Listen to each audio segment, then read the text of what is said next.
Hello, Eastside family. Welcome to the Discover Jesus Challenge and welcome to a new book. We are now in the book of Luke. So we have gone through 2 of the Gospels and we have 2 to go. You guys are doing an amazing job. Pat yourself on the back, you're halfway there. As we get into the book of Luke, there are a bunch of things that we could talk about. But first of all, I'd like to look at how this book is a little bit different from the ones that we've already read. You will find some familiar stories as you go through this book. You will see some things that you probably have already seen in Matthew and Mark. But every author really gave their own perspective of the time that Jesus spent on earth. So you're also going to see some stories that are unique to this book that haven't been talked about in the other 2 Gospels, and they won't be talked about in John either. There's a lot of things that Luke mentions that are really, really interesting. As some of you might know, Luke was actually a doctor. He was a detail person, and he even talks about that right here in the first chapter, that he is writing an orderly account. And you will get to see that in how Luke writes. He is very precise. He gives a lot of details. Luke also talks a lot about the childhood of Jesus, something that none of the other Gospels do. We actually have stories from when Jesus was a little boy because of Luke. It's the only place that this is mentioned. Luke also talks a lot about those who have been marginalized, the poor, women, the outcasts. These are people that are talked about more in Luke than in Matthew and Mark combined. He definitely has kind of a theme that goes with that. He talks about them a lot and talks about how Jesus interacts with those people. There's this overarching, beautiful theme in the book of Luke of salvation being for everyone. God came to save everyone. And we see that even in the historical background of this book. And we can look at that just in this first part of chapter 1. It says, "Inasmuch as many have undertaken to compile a narrative of the things that have been accomplished among us, just as those who from the beginning were eyewitnesses and ministers of the word have delivered them to us, it seemed good to me also, having followed all things closely for some time past, to write an orderly account for you, most excellent Theophilus, that you might have certainty concerning the things that you have been taught."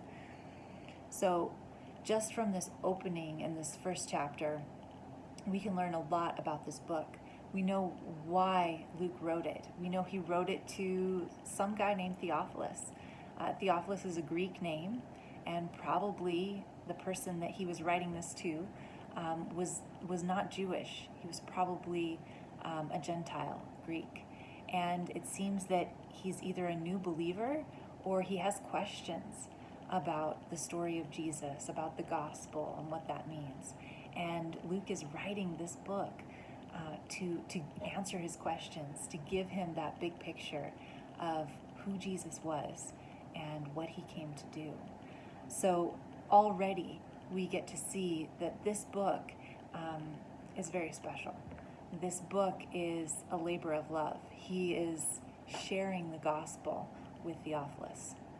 The other thing that we can know about this book is that it was actually part 1 of a 2-part book. So Luke is the first part, and Acts is actually part 2. And they were both written together by Luke as one work, one big book that was explaining not just the life of Jesus physically on this earth, but also what happened when Jesus died and was resurrected, how that then became the work of the Holy Spirit going out into the rest of the world, and how the gospel really spread, starting with this life of this incredible man who was the Son of God. So as you read Luke, I hope you are able to find some new things. You're able to see some new stories. discover some of the things that maybe are different about this book. But I'd also like you to just keep in mind Luke's purpose as he was writing, that he was writing this so that everyone would know that salvation was for them, that Jesus came and sacrificed for them. There's quite a few people that are mentioned, individuals that are talked about in the book of Luke, and Luke spends some time talking about these individuals. In fact, this very first chapter talks a lot about some really key people.